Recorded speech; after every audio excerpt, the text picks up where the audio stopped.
Welcome to the Cyber Center for Biblical Studies. Hi, my name is Herb Bateman. Today we want to discuss a book that was published several years ago entitled Interpreting the Psalms for Teaching and Preaching. It was a book that I co-edited with Brent Sandy for helping pastors to interpret and preach from the text of the Psalms. Today we have with us Lee Compson, who is pastor of the First Brethren Church of Milford, Indiana. And he's going to share with us how this book has helped him in his preaching of the Psalms. So Lee, why don't you tell us a little something about yourself, where you went to seminary, how long you've been pastoring, and how it is you came about choosing to preach on the Psalms. Thanks for having me. It's a privilege to be here. I went to Grace College and then on to Grace Theological Seminary for my formal education. And it was actually during my senior year of college I got started in ministry on a full-time and a part-time basis. I had an internship at my home church in Warsaw, Pleasant View Bible, and I got to study under a great mentor, a Dallas alum, and just had a great ministry experience. And that turned into a 10-year ministry position that even while I was going through seminary, I was able to get the best of both worlds, both in the classroom and in the real world. And I ended up doing some admissions work for Grace. And then the Lord opened up some doors to allow me to become the pastor at Milford First Brethren, January of 2013. So it's been 17 months, just about, and I've enjoyed every minute of it. It's been great and a great learning experience. And when it came to doing the sermon series, and I was planning out my sermon schedule, I like to go Old Testament and New Testament. I like to go back and forth, not just stick necessarily with one. And I just had an attraction, I guess, to the Psalms just personally because I love them so much. Psalms have always encouraged me in a devotional way during my quiet times and just reading them through. And I've just had an appreciation for the view of God that they help us discover, as well as the gamut of human emotions that they take us through. I find the Psalms to be very encouraging all around, both in the dark and the dark side of life and the high points that we often experience. So that's basically what brought me to and what led me to starting a series in the book of Psalms. Well, good. Well, as you know, this book that Brett and I edited has some 20 authors that contribute to the book. And so the book, we break it out into three parts. An introduction, and then we have a section on interpreting the Psalms, and then we have applying the Psalms. So as we think our way through each part, introducing the Psalms, then the interpreting the Psalms, and then the applying the Psalms. Let's look at each one of those and perhaps share with us how, for instance, the interpretation of the Psalms section, part one, has been advantageous, helpful to you in your preaching, and perhaps maybe even where it hasn't been, and something that you wish was part of that introduction. Sure. The first part, the introducing the Psalms, was probably the most beneficial to me out of all of the sections in the book.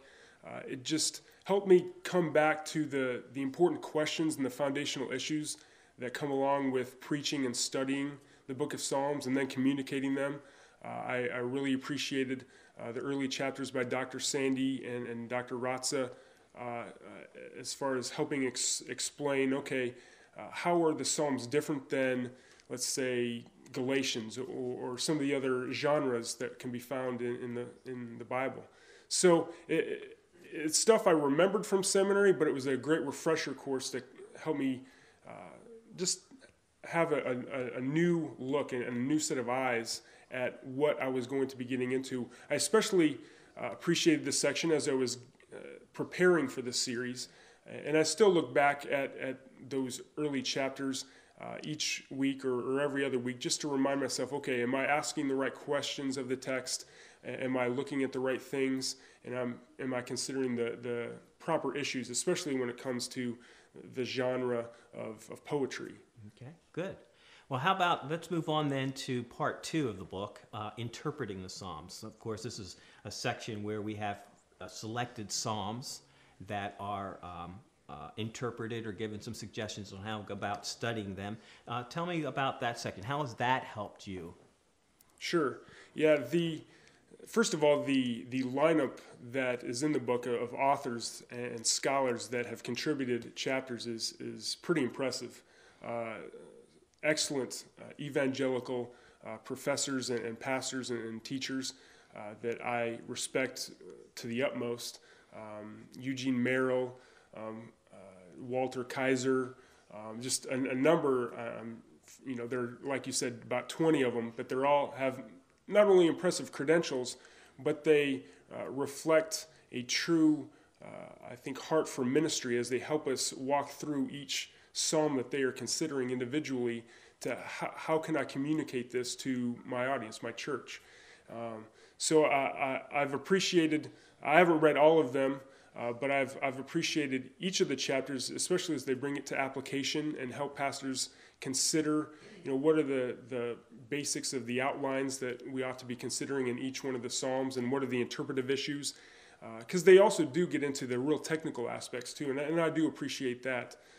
So I've found each and every chapter. I just preached on Psalm 110 just a few weeks ago, and you wrote that chapter, and that it was an incredible help. Not all of the chapters are the ones I'm preaching from. I'm only, much like your book, I'm only going to touch on about 8 or 9 of the Psalms. I'm not going to preach all 150,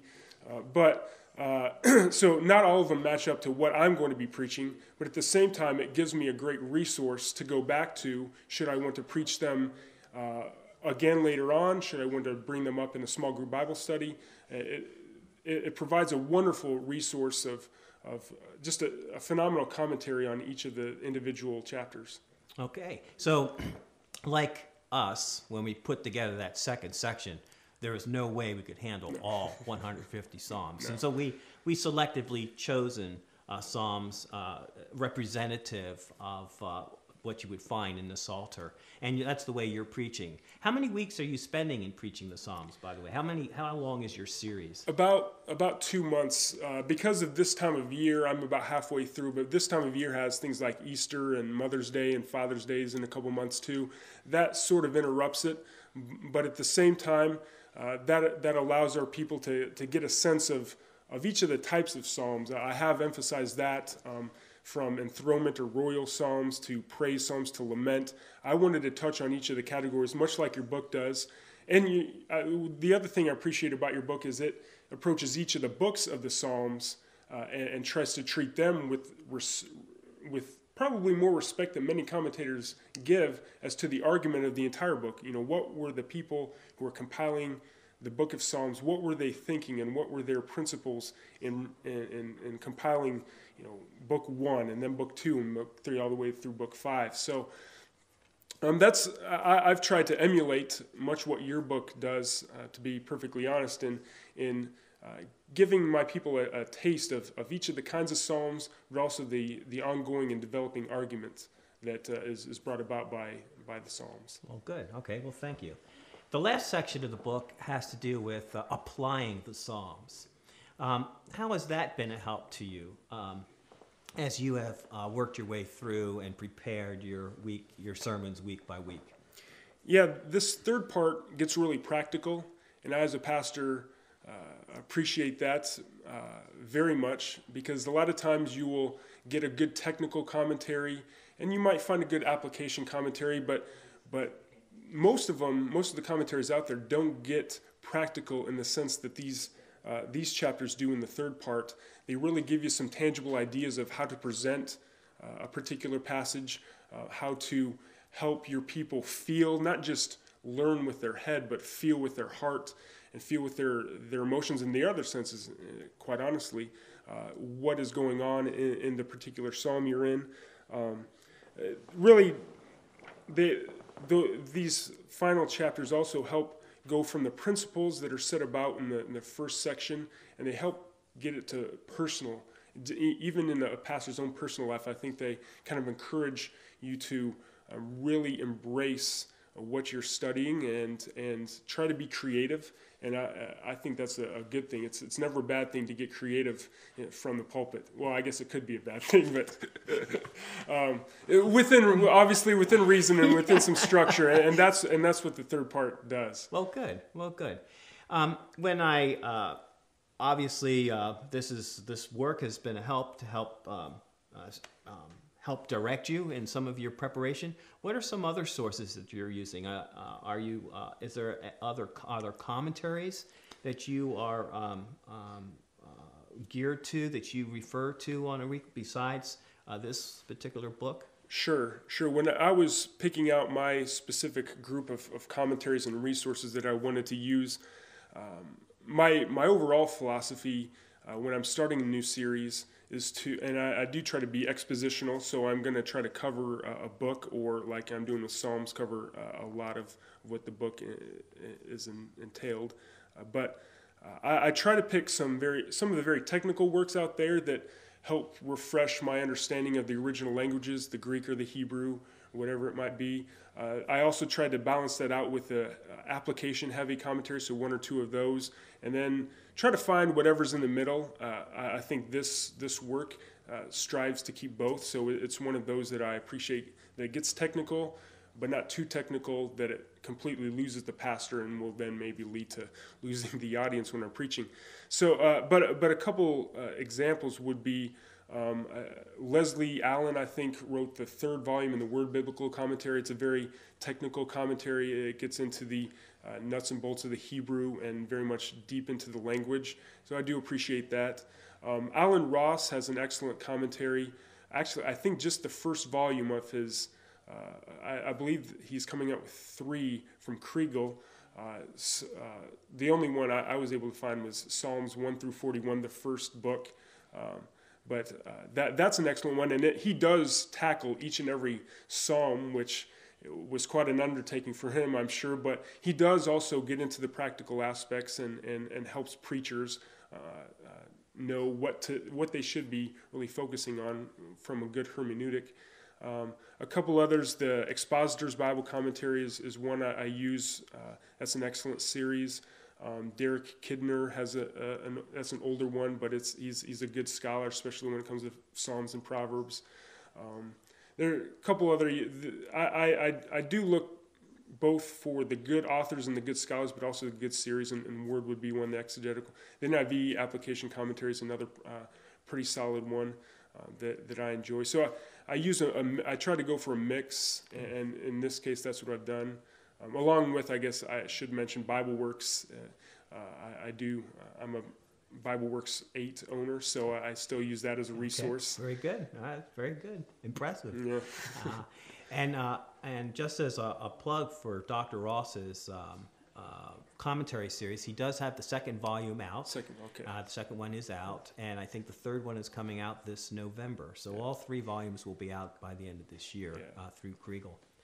Well, Lee, thank you so very much for joining us and sharing with us your journey in preaching the Psalms. It's not a group of passages many people will broach, and so I commend you. And I'm sure your people are being blessed by your series on the Psalms. So, Lee, thank you so very much. Thank you. And thank you. And until next time, have a great day.